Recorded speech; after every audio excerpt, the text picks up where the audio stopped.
soy Ale Trejo y esto es Elígete a ti. Y como cada semana les traigo a alguien diferente para que puedan ustedes conocer sobre todo los diferentes tipos de violencia que vivimos, en específico aquí en México, pero esto se da al parecer en toda Latinoamérica y yo creo que en todo el mundo. Entonces, espero que esto les guste, que les brinde toda la información que necesitan y bueno, pues adelante.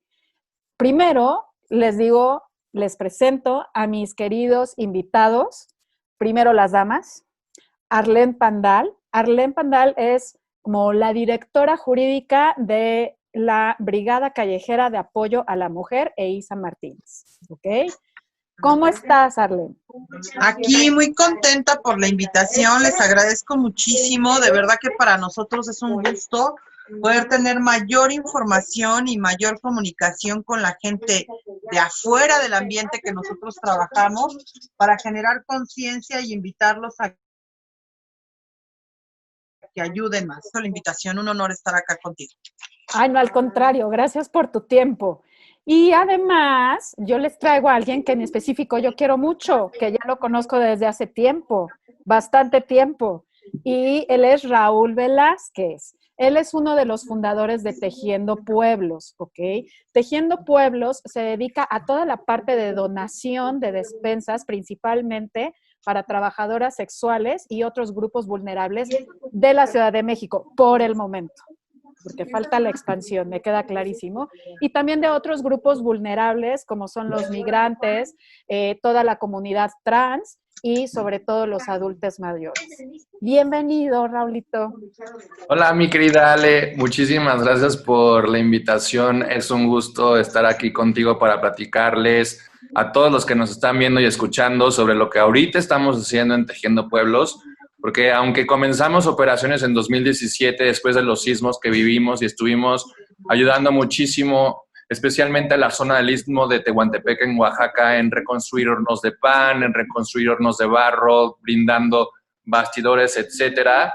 Ahorita por la pandemia del COVID tenemos una iniciativa que comenzamos en mayo y que, como bien dices, lo que hacemos es donar despensas, y no solo hemos donado despensas, sino también hemos donado comida, alimentos, ropa.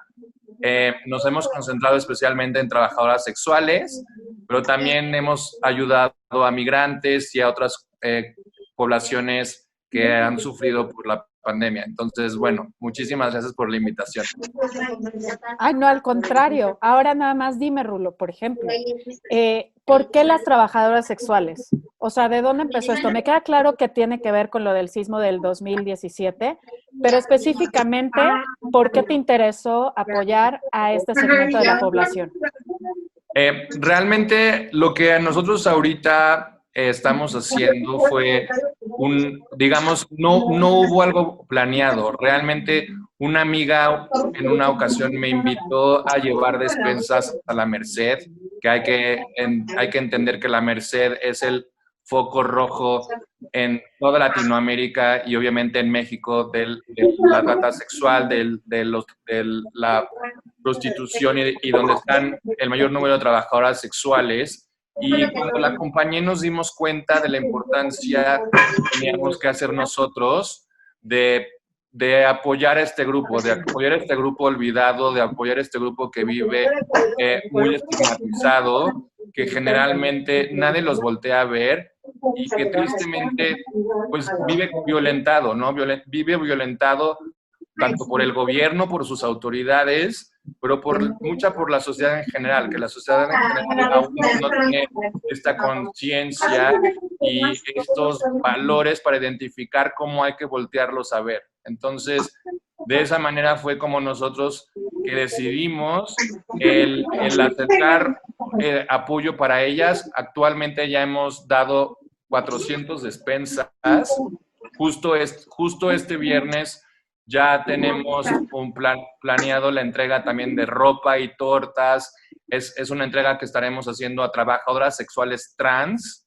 Y realmente lo que hemos logrado en Tejiendo Pueblos, y creo que es lo que más me siento orgulloso, es que también hemos generado este mecanismo para educar y hacer conciencia en nuestras redes sociales. Y ahorita la gente se une y ve lo que hacemos en ellas. Realmente lo que va a ver es que no solo estamos promoviendo las donaciones, sino lo que estamos haciendo es abrir brecha en cómo tenemos que dirigirnos a las trabajadoras sexuales, entender desde un inicio que no son putas o prostitutas, son estas mujeres allá afuera que son valientes, que trabajan dignamente para llevar sustento y comida a su casa, que muchas de ellas son el eje principal de su familia, y también entender que la pandemia tristemente a ellas les ha afectado muchísimo, ¿no? Es importante entender que el 20, si los hoteles en la Ciudad de México y en todos lados cerraron, ¿dónde trabajan ellas? Hay que entender que ellas están siempre pues en contacto con el COVID y que es una población muy vulnerable porque pues trabajan allá afuera y se tienen que quitar el cubreboca para estar con sus clientes, ¿no? Entonces, es importante que la gente que ahorita que nos escuche haga esa empatía con esta población que necesita nuestra ayuda, porque en verdad el apoyo que han recibido del gobierno ha sido mínimo, ¿no? El gobierno les prometió 1,000 pesos de apoyo nada más, pero con 1,000 pesos para todos estos meses de pandemia, pues, ¿qué puedes hacer con ello? Entonces, lo que nosotros hacemos con asociaciones como Brigada Callejera, con Arlén, es gracias a toda esta infraestructura y la logística que ellos ya tienen de apoyando a estas mujeres desde hace muchísimos años, es como nosotros podemos llevar las despensas y ropa y otros tipos de apoyo. Oye, y sobre todo, esos 1,000 pesos que el gobierno quedó de otorgar, ¿que son para toda la pandemia o son mensuales o cómo? Es para toda la pandemia, únicamente 1,000 pesos para toda la pandemia. Entonces, pues eso no es nada. ¿Cómo le hace una trabajadora sexual para darle a sus hijos o a sus papás o a quien sea el sustento con 1,000 pesos? Entonces, pues no es nada. Y digo, nosotros entendemos y sabemos que igual y la despensa que nosotros damos tampoco les va a salvar de la pandemia, pero por lo mismo sabemos que es importante que hagamos este tipo de donativos para apoyarlas y que sobrelleven mucho mejor la crisis. Claro. Oye, y por ejemplo, si yo quiero comunicarme contigo o quiero donar o quiero ayudarte, porque hasta donde tengo entendido no nada más recibes donaciones, también el que quiera voluntariado y demás, e ir, ¿cómo se puede hacer eso? O sea, ¿de qué manera puedo yo ayudar en todos los ámbitos para tu fundación de Tejiendo Pueblos? Lo más fácil es que nos contacten en nuestras redes sociales. Estamos en Facebook e Instagram como Tejiendo Pueblos. De hecho, si se meten en nuestro Instagram, en nuestro perfil, van a ver la liga por la que pueden donar fácilmente recursos para que podamos nosotros comprar más despensas. Y tenemos los canales siempre abiertos. Los canales siempre los tenemos abiertos para que nos manden un mensaje y nos pregunten si... Oye, sabemos que van a estar en la próxima semana repartiendo despensas, me gustaría acompañarte o me gustaría revisar si ahorita siguen recibiendo ropa, ¿no? Porque siempre que vamos nos preguntan las trabajadoras sexuales, oye, ¿tienes alguna ropa que me regales? ¿Tienes algo para que yo pueda usar? Entonces, justo ahorita la campaña que tuvimos fue para conseguir ropa y este viernes vamos a entregar ropa a trabajadoras sexuales. Y también damos una torta, ¿no? Como queriéndolo hacer un poquito este tema de convivencia. Entonces, claro, los canales siempre los tenemos abiertos. Estamos Tejiendo Pueblos en Facebook e Instagram. Buenísimo. Yo me acuerdo que hace unos meses, justamente en la pandemia, yo tengo a Raúl en Facebook. Entonces, estaba recaudando fondos precisamente para juntar para las despensas, etcétera. Y me acuerdo que la primera vez estuvo bastante bien. Pero la segunda, Raúl me dijo algo súper, no sé si llamarle importante, pero algo que sí me movió mucho, que fue, ojalá y pueda yo recaudar lo mismo, porque la gente después ya no quiere donar, ya no quiere ayudar. Entonces ya con una vez ya creen que la situación se pudo y demás. Entonces la gente no se da cuenta de la importancia que tiene esto, de la continuidad que debe de tener. Y sobre todo que pues no nada más es de, ya doné, ya cumplí, ¿no? Lo difícil que es que la gente realmente se meta a estos proyectos y vea la problemática que existe para estas personas y sobre todo que cree esa empatía para decir, te sigo ayudando. A lo mejor no puedo ayudarte tanto, pero ahí sigo, ¿no? Exacto. Sí, creo que, mira, algo que también hemos tratado de que nos distinga y que no seamos ese canal de frustración, ¿no? Porque cuántas veces hemos donado y a mí me ha pasado que yo he donado y de repente he querido saber cómo se llevó ese dinero y hacia dónde se llevó y no sabemos, no tenemos ni idea. Si uno ve lo que hacemos, realmente tratamos siempre de darle una cara y siempre tratamos de dar como estos testimoniales que son parte de lo que estamos haciendo, ¿no? O sea, es dar este testimonio de esto fue lo que recibimos y con este dinero estamos haciendo esto, esto y esto. Y creo que ahorita la pandemia como sociedad nos está abriendo los ojos de realmente es cuando nos toca unirnos, realmente es cuando tenemos que entender que hay muchísimas personas allá afuera que necesitan de nuestro apoyo. No solo son las trabajadoras sexuales, eso me queda claro, pero vale la pena ahorita preguntarnos, por ejemplo, bueno, ¿y qué tal si ahorita en Navidad todos los regalos que le iba a dar a mi cliente lo transformo en darles algo a grupos vulnerables de la Ciudad de México? O este tipo de situaciones creo que es eso, es abrirnos conciencia, ¿no? Y como platicábamos antes de entrar ahorita en la entrevista, el tema de las trabajadoras sexuales es un tema amplísimo donde hay muchísimas aristas que podríamos platicar durante horas, ¿no? Porque hay trabajadoras sexuales que tienen 60 años, hay trabajadoras sexuales, todo este grupo de trabajadoras sexuales trans, ¿no? Y entonces, al hablar de trans, hablamos de los transfeminicidios y de todos estos derechos LGBTQ más que tenemos que seguir cuidando, el entender que vivimos tristemente en un país donde la falta de oportunidades hace que la mayoría de las trabajadoras sexuales empezaron a trabajar a los 12 años. A los 12 años, eran unas niñas.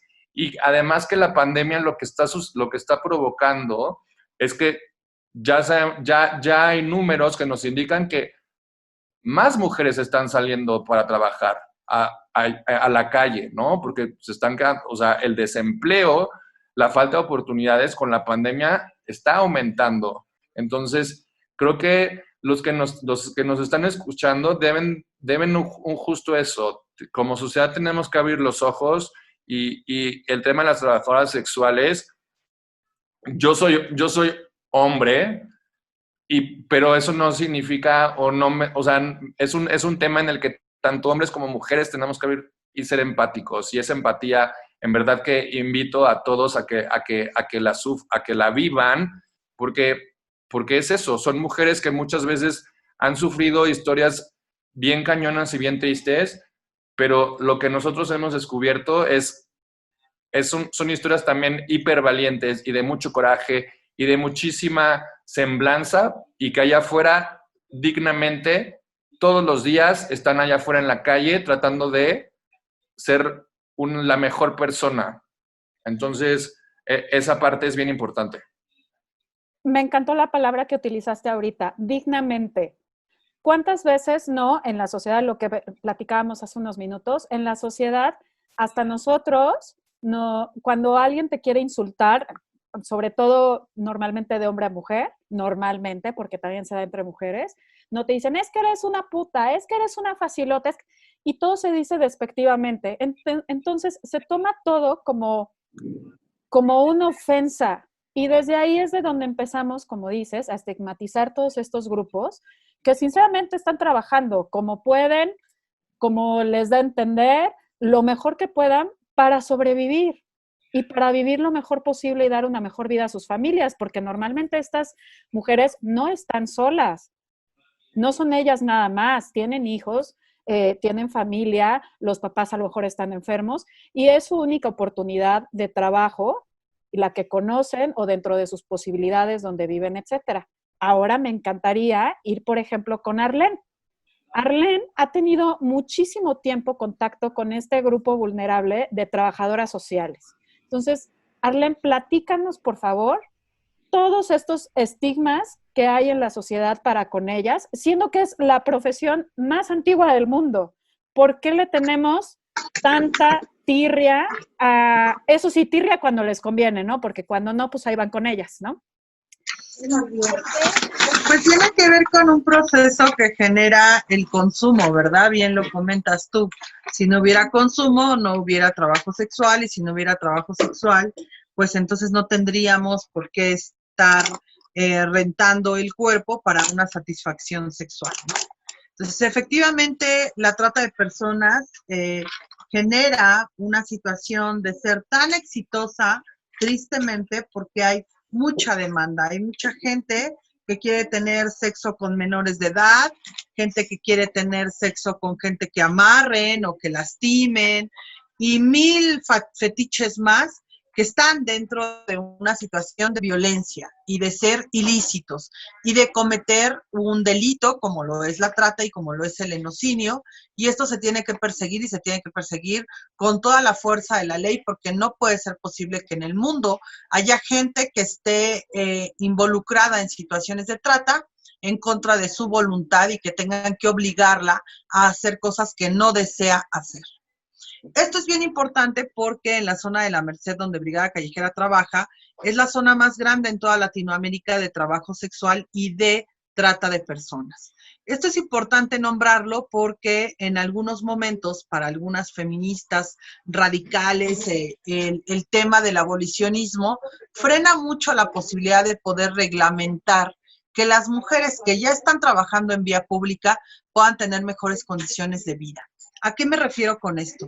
Brigada Callejera interpone un amparo en el 2012 que genera condiciones para que se gana este amparo, para que se ganen condiciones de trabajo digno dentro de la ley del trabajo como trabajadoras no asalariadas. ¿Qué decimos con esto? Quiere decir entonces que como se veía antes en la Ley de Cultura Cívica, ya no será una falta administrativa la prostitución, como lo dice la ley, ¿no? Ya no puede levantarte una patrulla y llevarte porque andas incitando a la prostitución. Entonces ya no es una falta administrativa, se deroga este artículo el año pasado a raíz de una lucha que generaron las compañeras afuera de la Asamblea Legislativa, también con nuestras compañeras trans, o sea, toda la población de trabajo sexual salió a criticar que en esta nueva reglamentación de la Ley de Cultura Cívica volvieran a generar un artículo que criminaliza el trabajo sexual. Pues bueno, se logró derogar. Ya no es una falta administrativa dedicarse al trabajo sexual. Y ahora le llamamos como tal trabajo sexual y tenemos que verlo de manera digna. ¿Cómo lo puede ver un vecino de manera digna? Si trae mil cosas en la cabeza que generan estigma, que generan miedo, que generan asco, que generan violencia, que generan transfobia, que generan violencia en contra de las mujeres. Tiene que ver con una situación, como bien comentábamos antes de salir al aire, de educación. ¿Cómo educamos desde la casa para ver a cualquier persona que le gusta salir con minifalda, con tacones, con plataformas, de la manera más natural posible y más respetuosa posible? ¿Cómo hacemos para que nuestros menores de edad, desde que están viendo situaciones en la calle, califiquemos al otro y valoremos a la otra? Tiene que ver con un proceso de empatía. ¿Cómo logramos un proceso de empatía? Llevando a los niños o llevando a nuestros jóvenes a sensibilizarse a lugares de ayuda. Por eso es bien importante ayudar a las asociaciones civiles, a las organizaciones que están dentro o fuera, que pertenecen o no al gobierno, pero que de alguna manera están directamente con la población vulnerada. Esto es bien importante, porque cuando lo vives trabajando con poblaciones vulnerables, te cambia la vida en automático. No es lo mismo que te lo cuenten en una entrevista, que salgas a la calle y sientas y generes sensaciones que produzcan cambios de conciencia. Entonces, bueno, lo que hacemos acá en Brigada es un acto de conciencia que tiene como lema: por cada trabajadora sexual, una promotora de salud. Y esto va generando conciencia para que las compañeras que están involucradas ya en un acto normal de verse con respeto puedan multiplicar esa información con las demás compañeras. Y esto también genera que entre mujeres feministas aprendamos a ser solidarias.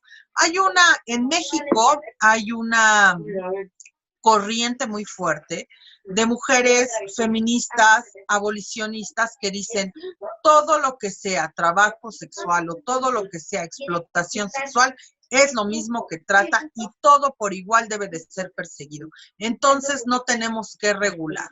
Y habemos otras feministas que decimos es urgente regular.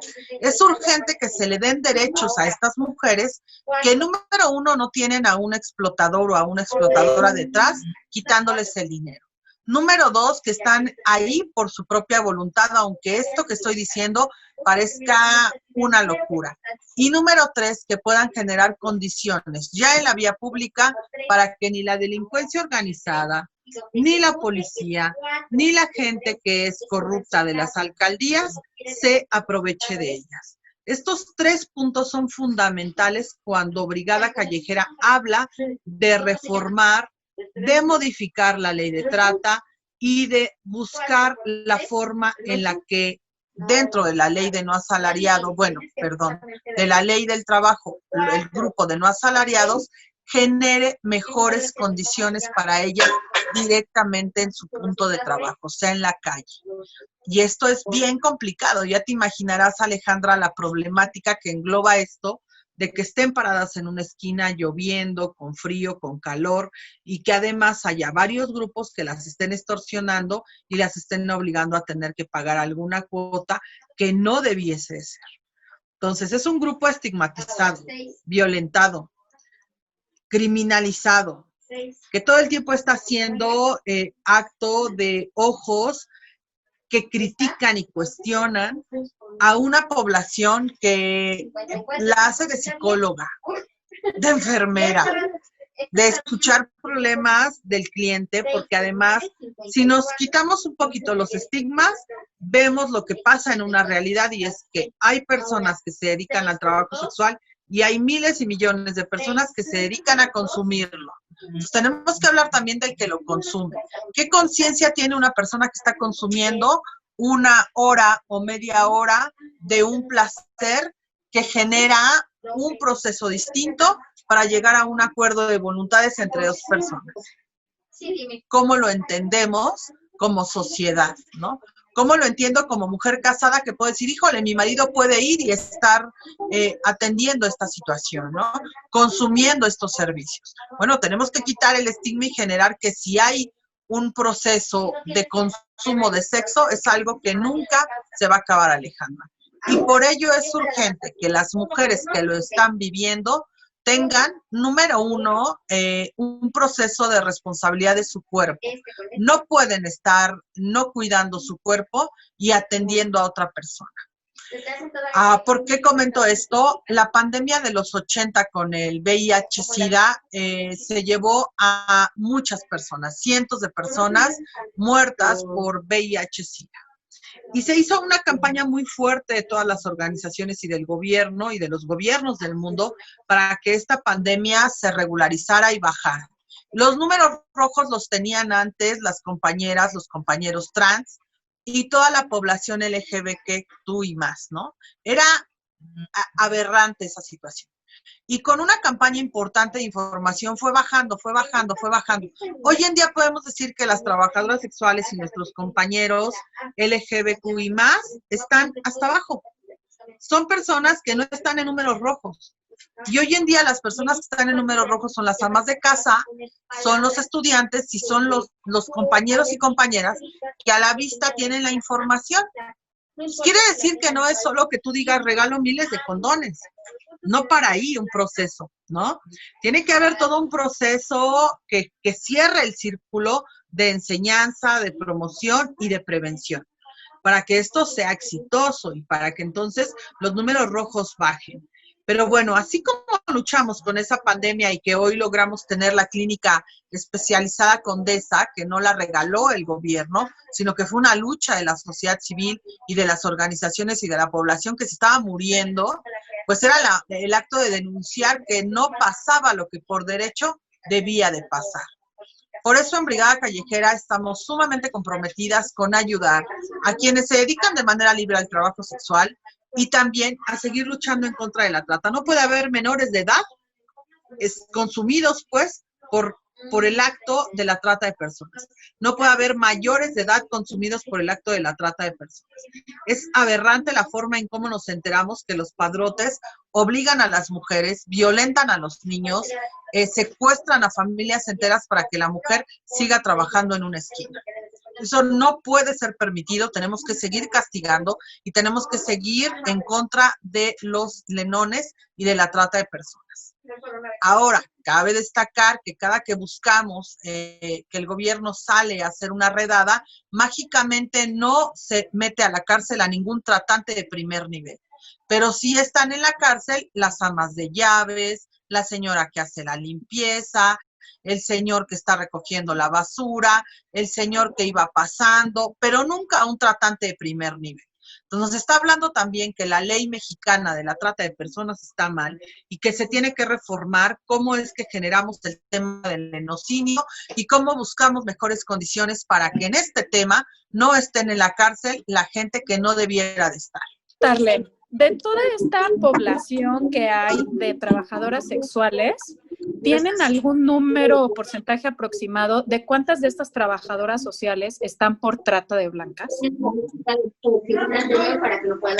Trata de personas es aproximadamente el 80% en la Merced. Esto quiere decir que la trata de personas en Latinoamérica, en México, es un foco rojo a nivel mundial. ¿Tú te imaginas la cantidad de mujeres que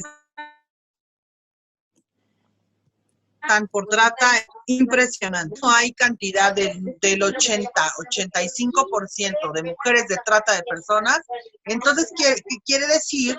Que hay un mínimo de trabajadoras sexuales, porque no se puede cuantificar de esa manera.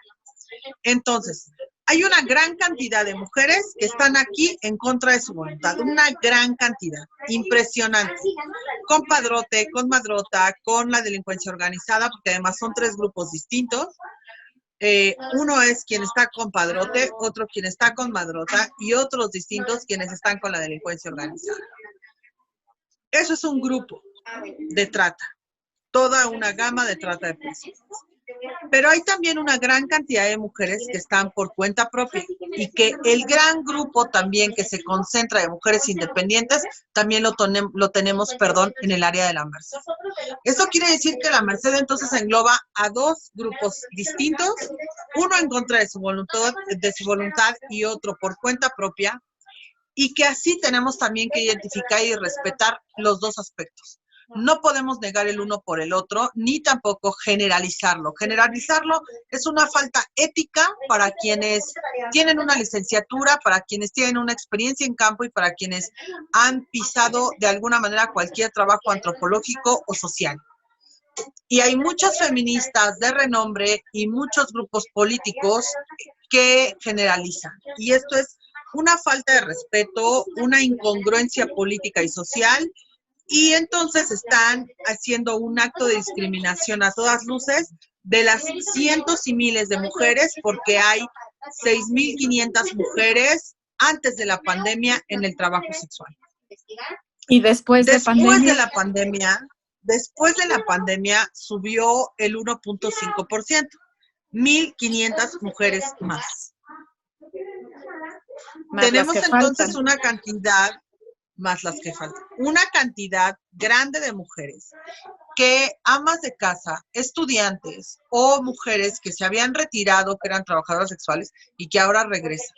Porque además estamos hablando de Ciudad de México, ya no solo el punto de la Merced, sino de otros puntos aledaños en la Ciudad de México, donde efectivamente siguen saliendo a trabajar, o puntos nuevos. En Azcapotzalco ya tenemos áreas en Cuitláhuac y en las orillas de Azcapotzalco que están teniendo el termómetro exacto de cuántas mujeres en Azcapotzalco están saliendo a la calle en calles nuevas. Revolución se amplió, Xochimilco se amplió, Tlalpan se amplió. Entonces, estamos hablando de que algo está pasando con la pandemia económica y que si ya veníamos cargando una situación de agudez económica, pues la pandemia lo vino a nombrar con mayor fuerza. Claro. ¿Qué tenemos que hacer como sociedad civil responsable? Generar condiciones adecuadas para que se pueda trabajar con mayor responsabilidad de un acto ético de otras personas que se dedican a otros temas y que no lo veamos con morbo, que lo veamos con mucho respeto y que aprendamos a conocer cosas nuevas, ¿no? El hecho de que en México estemos hablando de trabajo sexual nos pone en la punta de lanza como Alemania o como Canadá para la terminología que tiene que ver con una forma de ver el mundo. Como nombramos el mundo, es como vemos el mundo. Entonces, claro que nombrar tiene una fuerza social y política impresionante. Cuando me refiero de política, no estoy hablando de los partidos políticos, sino de la política, de ejercer ciudadanía, vamos, ¿no? Y en este ejercicio de ejercer ciudadanía, tenemos que entender también que en México generamos una ley de cultura cívica que le da poder al ciudadano y que este ciudadano tiene toda la fuerza y toda la validez de ejercer esa ciudadanía. ¿A qué me refiero con esto?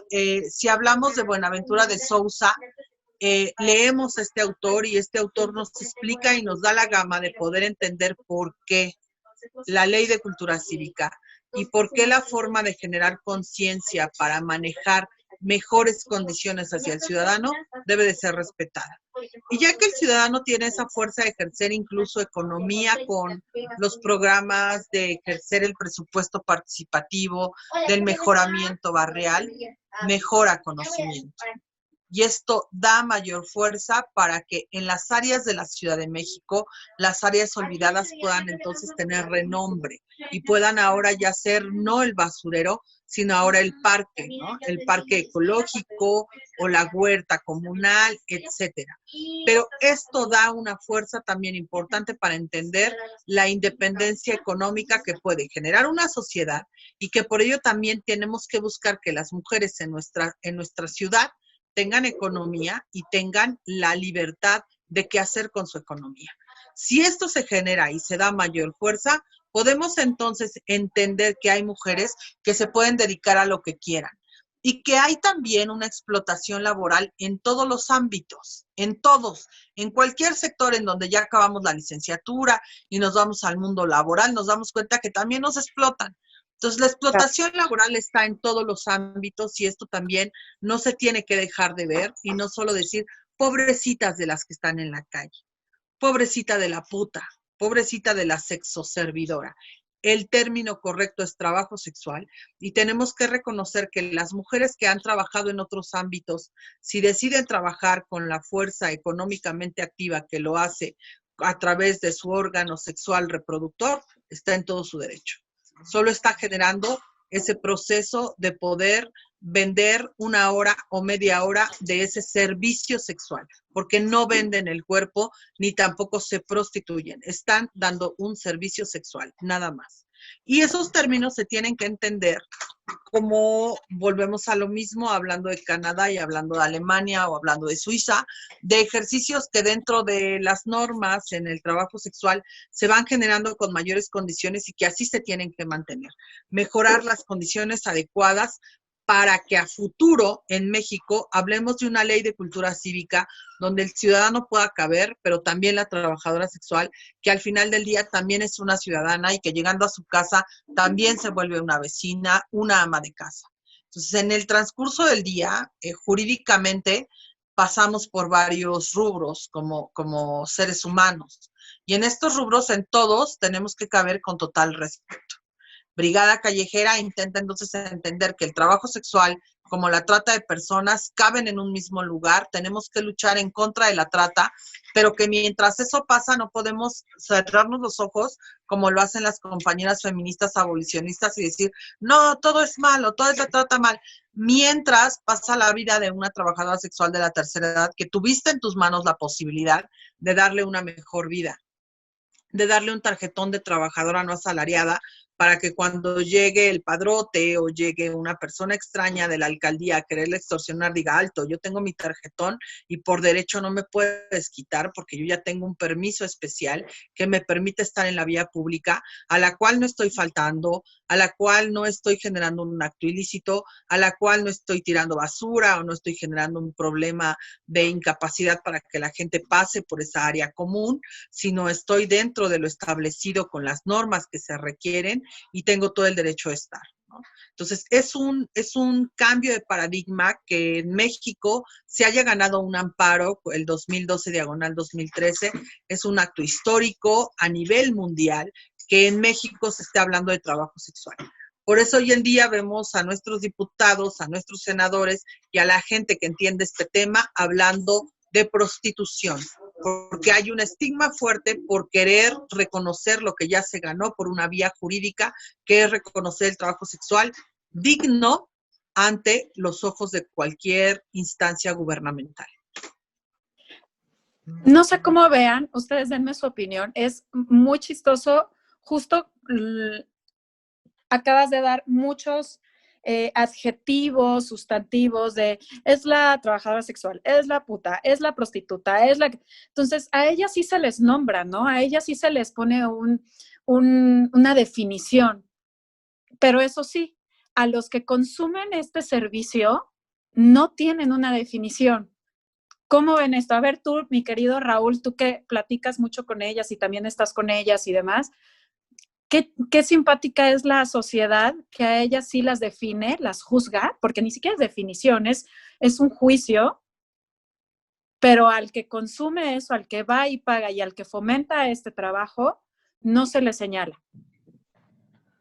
Pues mira, si te soy honesto, creo que no tengo toda la capacidad de responderte la pregunta, porque al final del día, cuando nosotros nos hemos acercado con ellas y tratamos de entender un poquito más de su vida y que nos platiquen cómo están viviendo la pandemia, cómo están viendo el apoyo de los gobiernos y así, pues ellos al final del día se refieren a nuestros clientes, ¿no? O sea, mis clientes actualmente están bajando o ahorita igual y muchos tienen miedo de acercarse conmigo y también es entender un poquito lo que en algún momento platicaba Arlene, ¿no? De este tema de cómo se conjunta, ¿no? Este hombre y esta mujer y muchas de ellas te platican también que lo único que hace ese cliente a veces ni siquiera es tener sexo, es llegar con ellas y platicar de sus problemas que tienen en casa y de repente se convierten en estas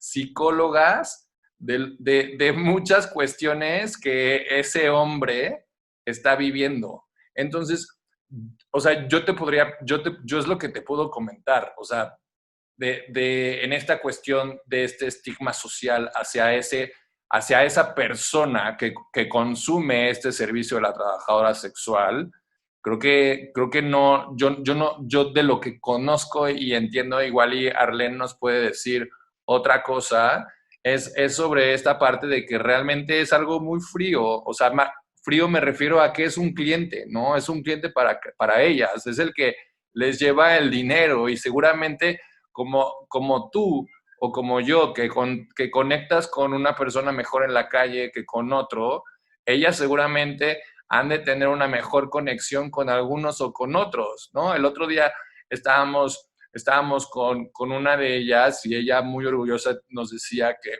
ella jamás, ahorita a ella no le entra en la cabeza no tener otra profesión, ¿no?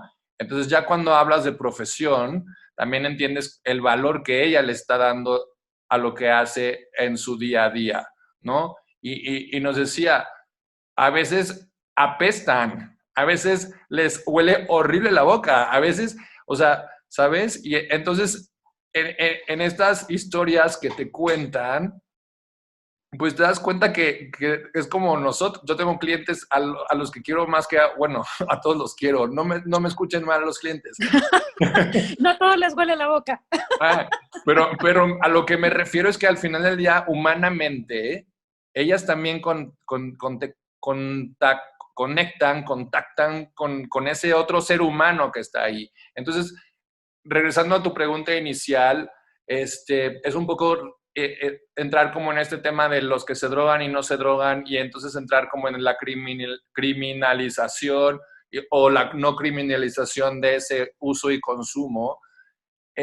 No te puedo decir qué nombre le podría dar a esa persona que consuma, porque creo que es ese cliente que por muchas razones podrá estar ahí. Podrá estar por temas enfermizos, como igual y Arlene lo comentó, donde igual y tiene fetiches raros, pero igual y solo es esta persona que va a platicar con ellas, ya sabes. Entonces también creo que cuando descubres, y otra vez no generalizamos, ¿no? O sea, es una gama de clientes que han de tener también de todas las edades y han de tener también sus historias totalmente distintas unas a otras, ¿no? Y también los que tienen este consumo bueno, este acercamiento con trabajadoras sexuales trans, y las que son cisgénero, pues también son clientes distintos. ¿Sí me explico?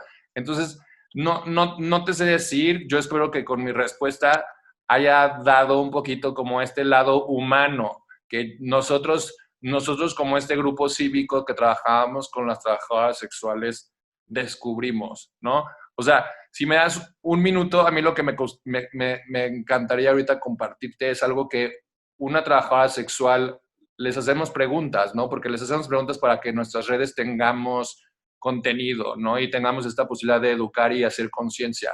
Y les preguntamos algo, y ella nos ponía, o sea, les pusimos, ¿qué es lo que a ti te gustaría decirle a la gente que nos lee en Tejiendo Pueblos? Y creo que la gente que ahorita nos está escuchando y viendo, está padre también que lo tomen en cuenta, y es que no nos olviden, porque también somos parte de esta sociedad, somos parte de este mundo, somos seres humanos, por lo cual también tenemos derecho a llevar una vida digna, independientemente de lo que seamos, de lo que nos dediquemos. Somos seres humanos, también sentimos, también comemos, también lloramos, y no se vale que seamos objeto de burla y de indiferencia y discriminación. Entonces, es algo súper lindo, es algo para abrir el corazón y que todos seamos empáticos y veamos que al final del día, allá afuera, todas estas trabajadoras sexuales necesitan de nuestra ayuda.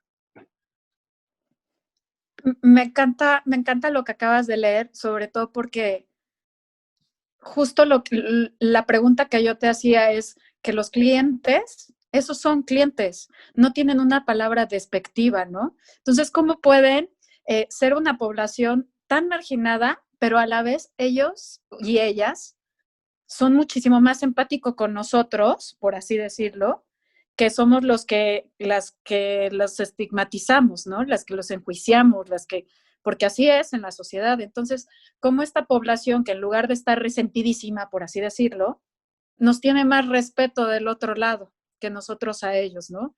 Entonces, creo que esa parte sí es muy importante de que la gente lo vea, lo concientice y que vea que simplemente están pidiendo lo mismo que cualquiera, respeto. Todo se resume al respeto. Pregunta, ahorita me comentabas que también hay una parte de trabajadoras sexuales transgéneros y cisgéneros. ¿Cuáles son los cisgéneros? Las trabajadoras sexuales cisgénero es esta mujer biológica, si lo resumimos así rápido. O sea, tú, Arlene, ustedes son mujeres biológicas, ¿no? Esos son cisgénero. Las trabajadoras es algo que yo también he aprendido, o sea, y es un tema que creo que cada vez se va a escuchar más y más y más en términos de cuando hablemos de toda la comunidad LGBTQ. O sea, ya son términos que vamos a empezar a escuchar más y más y más, de esta cuestión cisgénero y transgénero y así, pero básicamente es eso, son trabajadoras sexuales que nacieron biológicamente mujeres. Ok, ya me queda más claro. Ahora, ¿qué es más difícil, en tu opinión? ¿Ser nada más trabajadora sexual mujer, cisgénero? ¿O ser trabajadora sexual trans? Híjole. Sí. Sí, porque a ver, si unas son marginadas, la verdad es que ser trans es como, güey, el pecado del mundo, ser uno mismo y cómo se sienta y cómo se sienta a gusto y demás. Y al menos yo siento que son más enjuiciadas, ¿no? Y no todos se les trata como, pues ya son mujeres. Esa es la realidad, ¿no? Y no sé si padecen más, si padecen menos, si, porque me queda claro, ser transgénero, mis respetos a quien se decide y toma una decisión de ese calibre y se acepta a sí mismo y hace todos esos cambios. Entonces, no me queda claro a mí, por ejemplo, si, si tienen mayor seguridad en lo que se dedican y se les resbala un poco más el asunto social, o también padecen lo mismo que una mujer biológicamente natural. Pues creo que, digo, seguramente Arlen tiene mejores números que yo te pueda compartir, pero en definitiva, el tema de transfeminicidios en México es súper alto. Y si tú ves los estudios que se hacen como alrededor de la comunidad LGBT, la población que sufre más de asesinatos es la comunidad trans, ¿no? Y creo que al final del día también es importante establecer que, desgraciadamente, en México y en muchísimos países, yo creo que en la mayoría de los países, bueno, donde una persona se atreve a cambiarse de sexo o vestirse distinto o ser trans, pues tristemente no va a tener nunca las mismas oportunidades ni laborales, ni sociales, ni personales para llevar una vida digna y completa. Entonces, por ejemplo, nosotros les hemos hecho preguntas a trabajadores sexuales trans, ¿qué es lo que opinan del amor? ¿No? Porque, por ejemplo, para ellas es muy difícil tener una relación amorosa. Entonces, me queda claro que cada persona en este mundo tiene una propia historia y tiene ciertas cuestiones que hacen que su vida, si uno está afuera, la podamos definir como más complicada o menos complicada o más difícil, pero mi percepción es que creo que sí, creo que la comunidad trans en México no solo sufre, por ejemplo, las trabajadoras sexuales no solo van a sufrir por ser la trabajadora sexual que busca el derecho de estar allá afuera, en la calle, y que un policía no se la lleve. También va a tener que sufrir otro tipo de violencia distinta, de vocabularios distintos, de otro tipo de marginación. Entonces, en ese sentido, o sea, lo que hemos descubierto y los números que te indican de transfeminicidios y eso, creo que en efecto sí es una población que sufre mucho más. Arlen, tú tienes números y sobre todo lo que me interesa saber es, ¿realmente estamos tomando a esta población trans dentro del género de mujeres? O sea, que realmente entren en feminicidios. Me refiero a la parte ya legal del país, porque bueno, nosotros sí los podemos tomar como mujeres, pero legalmente me queda claro que nos falta mucho. Ya está estipulado que un transgénero ya puede ser mujer y tomada en cuenta dentro de ese feminicidio que ahora tenemos como definición en México, sobre todo. Sí, en realidad sí, para nosotros ha sido como una lucha fuerte el discutir cómo se genera conciencia, porque decían algunas compañeras, hay que luchar, así como que dicen que hay feminicidio, hay que luchar ahora porque nosotros tengamos también nuestra forma en cómo se clasifique nuestras discusión al respecto, ¿no? Y al final del día creo que tendría que entender que como mujeres, en general, mujer, quien se quiera sentir mujer tiene el derecho de hacerlo y decir, bueno, feminicidio tiene que englobar absolutamente a cualquier mujer que muera, pues, ¿no? Y que tiene que tener características de odio. Por eso hablar de transnofobia, hablar de xenofobia, genera condiciones para buscar que estas mujeres, quien se sienta mujer, tenga que ser castigado de la misma manera. ¿Cómo lo vemos algunos abogados? Que si bien teníamos que luchar por el término de feminicidio, fue una lucha que los hombres dicen, bueno, ¿por qué te pones así de intensa si mueren más hombres que mujeres diario? Claro, pero ¿qué porcentaje muere de mujeres generadas por una situación de violencia de su pareja o de un hombre en contra de esa mujer, y cuáles son las razones ideológicas por las que este hombre está. Se cambia el proceso. Ahí ya estoy, ¿verdad? Otra vez. Se cambia ese proceso. Entonces, y tenemos que ver el término de feminicidio como la muerte por violencia y por odio de cualquier mujer. Aún con ello, jurídicamente hay una discusión fuerte en la Asamblea Legislativa para discutir si se tiene que abrir otra forma en cómo se va a generar o clasificar la muerte violenta de una mujer que no sea una mujer biológica. Y nosotros decimos, no tiene por qué haber una discusión mayor. Feminicidio tiene que englobar, porque la palabra feminicidio es una palabra con una fuerza social, o sea, con un impacto social y político. Lleva detrás toda una fuerza cultural y va clasificado. Tú te metes al Código Penal Federal y vas a encontrar feminicidio. Otra vez, perdón, ahí estoy. Clasifica las formas en cómo se va violentando y cómo se va generando todo un acto de odio, de expresión hacia la mujer para que se clasifique como tal un delito de feminicidio. Y aún así, llegando con Ministerio Público Federal, es todo un show que se englobe, o para ellos que se encuadre la carpeta de investigación como feminicidio. Entonces, hay muchas muertes de mujeres que no están siendo clasificadas dentro del orden jurídico como feminicidio, porque faltó 1, 2 o 3 y no encuadraron y no encuadró como feminicidio. Entonces, realmente siempre tenemos que hablar de otros números y de otras realidades que nos están hablando de que efectivamente hay mucha violencia detrás de quien mata a un hombre género, que un hombre de biológico, que entonces decide ser mujer, pues, ¿no?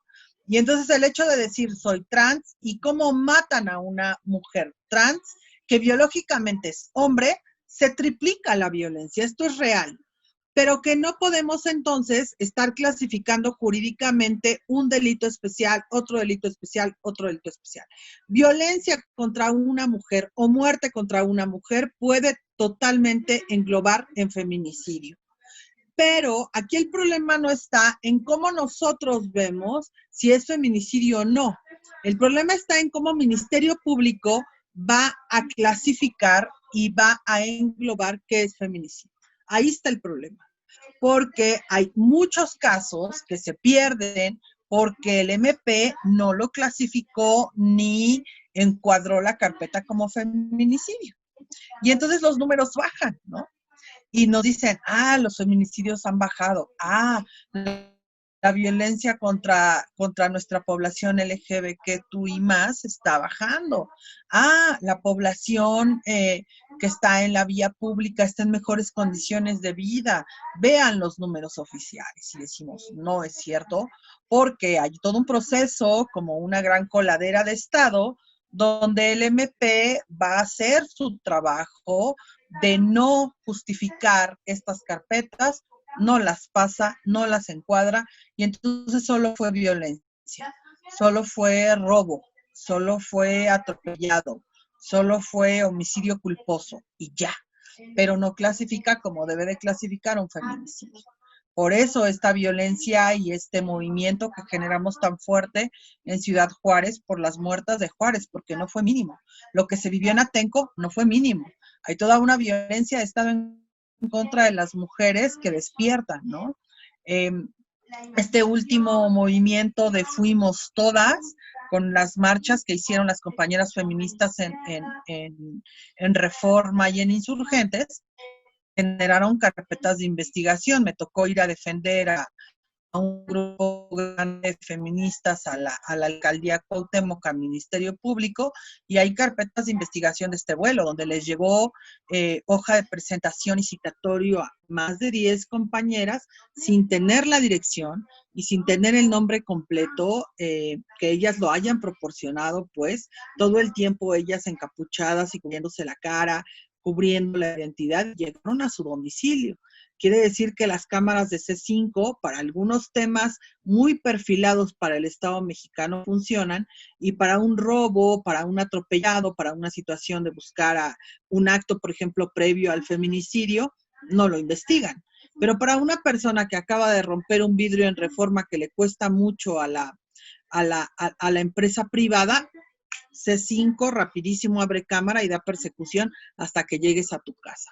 Entonces el Big Brother está presente, es bien, bien problemático este tema, y las chicas tienen carpeta de investigación con una situación en la que en ningún momento mostraron rostro. ¿Cómo lo entiendes? Así, C5 las fue buscando, llegó a su domicilio, empezaron a investigar, a hacer trabajo de investigación y dieron con ellas. Esto está bien preocupante porque el movimiento de feministas en México nos está dando una gran lección. Tenemos que ser también muy solidarias con estas compañeras. Hay compañías grandes que dicen, no es la forma en la que se tiene que generar el acto de revolucionar, no es la forma en la que tienen que hacer un acto de revolución, no es la forma en la que tienen que salir a protestar, no es la forma en la que tienen que salir a alzar la voz. Entonces, ¿cuál es? Pues tenemos que ser un poquito más solidarios y entender que cuando nosotros teníamos 15 o teníamos 19, eran unas formas y unas acciones y métodos distintos a los que hoy ejercen los jóvenes, ¿no? Y tenemos que ser muy, muy empáticos también. No perder el piso, claro, y no decir, oh, bravo, felicidades a lo que están haciendo, pero sí ser muy empáticas para entender qué está pasando y cómo la trata de personas en el mundo entero está siendo el delito castigado y perseguido en todo el mundo, porque las mujeres sí lo están desapareciendo como si fuera acto de magia. Y vemos como la cantidad de ropa que se vende en las tiendas de 120 pesos, con playeras modernas, con tonos de tela muy fuertes, muy chillantes, pues entendemos dónde están estas personas, ¿no? ¿Dónde están hacinadas estas miles de personas que de repente desaparecieron y que las tienen obligadas a trabajar para mano de obra barata, para explotación sexual, para trata de personas, para venta de órganos, para trabajar para empresas y hasta para call centers? Y cuando hablamos con gente de China, cuando hablamos con gente de Japón, cuando hablamos con gente de la India, cuando hablamos con gente de África que hace lo mismo que Brigada Callejera, nosotros somos parte de la Alianza Global en contra de la trata de mujeres, ¿no? De la GAP. Y tenemos reuniones semestrales y reuniones anuales, y está de impactarse cómo la trata a nivel mundial está generando condiciones para que ahora lo más rentable sea vender a las personas. O sea, la esclavitud no termina, ¿no? Oigan, y lamentablemente ya se nos terminó el tiempo, pero por favor ayúdenme los dos a los datos, dónde los encuentran, cómo les ayudan para donaciones, lo que necesiten, dónde los encuentran. Oye, Ale, pues antes que otra cosa, mil gracias por el espacio. Como habrás visto, creo que podríamos seguir desmenuzando y desmenuzando y desmenuzando. Creo que es un tema súper amplio y súper interesante. Y bueno, yo además de dar nuestras redes sociales, quiero invitar a todos a que sigamos hablando conciencia, a que nos sigamos educando con estos temas, a que tengamos la oportunidad de acercarnos con estas causas. Si la gente que nos escucha y ve es empática con estos temas, nosotros seguiremos donando despensas y haciendo otras labores. Nos pueden seguir en Facebook e Instagram. Estamos como Tejiendo Pueblos.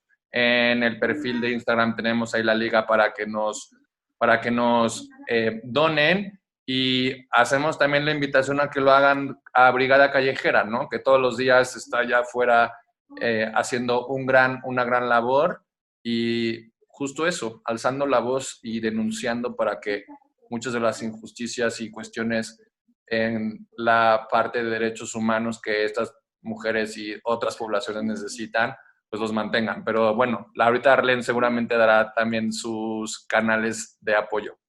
Gracias, Ale. No, hombre, a ti. Y tú, mi querida Arlene, ¿dónde te buscan? ¿Dónde te encuentran? Bueno.